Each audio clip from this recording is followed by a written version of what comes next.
Assalamualaikum warahmatullahi wabarakatuh. Halo, perkenalkan, nama saya Isfadila Nur Azhara dengan NIM 2004197 dari kelas 2B, Program Studi Ilmu Ekonomi dan Keuangan Islam. Video ini dibuat untuk memenuhi UAS mata kuliah Fikih Muamalah yang diampu oleh dosen Ibu Rida Rosida, BSc MSc, dan Ibu Hilda Munoarfa, SE MSI. Pada video kali ini kita akan membahas mengenai rahen. Apa itu rahen? Rahen atau gadai menurut bahasa artinya tetap, sedangkan menurut istilah syara ialah menaruh barang atau dijadikan sebagai uang untuk penguat perjanjian utang, dan barang tersebut akan menutup utang ketika terhalang atau tidak dapat melunasinya. Dasar hukum dari rahen itu sendiri terdapat dalam Quran Surat Al-Baqarah ayat 283, yang artinya, dan jika kamu dalam perjalanan sedang kamu tidak mendapatkan seorang penulis, maka hendaklah ada barang jaminan yang dipegang. Tapi jika sebagian kamu mempercayai sebagian yang lain, hendaklah yang dipercayai itu menunaikan amanatnya atau utangnya, dan hendaklah dia bertakwa kepada Allah Tuhannya. Dan janganlah kamu menyembunyikan kesaksian, karena barang siapa menyembunyikannya, sungguh hatinya kotor atau berdosa.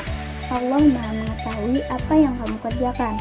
Lalu ada hadis riwayat Bukhari yang berbunyi dari Aisyah, sesungguhnya Nabi Shallallahu Alaihi Wasallam membeli makanan secara tidak tunai dari seorang Yahudi dengan menggadaikan baju besinya. Lalu ada rukun rahen. Rukun rahen ini ada 3. Yang pertama, ada akid atau orang yang melakukan akad. 1. Rahin adalah orang yang menggadaikan barang. 2. Murtahin adalah orang yang berpiutang yang menerima barang gadai sebagai imbalan uang kepada yang dipinjamkan atau kreditur.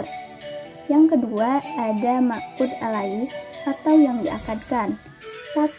Marhun adalah barang yang digadaikan atau barang gadai. 2. Dain marhun bih adalah hutang yang karenanya diadakan gadai.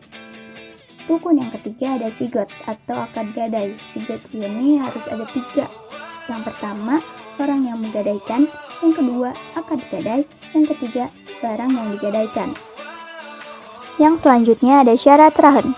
Yang pertama, syarat yang terkait dengan orang yang berakad adalah cakap bertindak hukum. Kecakapan bertindak hukum menurut jumhur ulama adalah orang yang balik dan berakal. Yang kedua, syarat marhun bih atau utang. Syarat dalam hal ini adalah wajib dikembalikan oleh debitor kepada kreditor.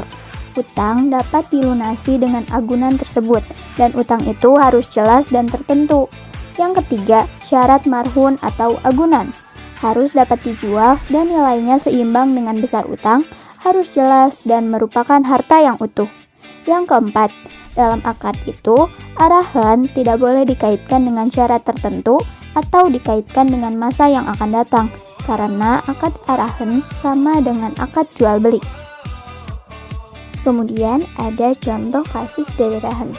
Bobi sebagai rahin berutang sebesar 7 juta rupiah kepada Rara sebagai murtahin.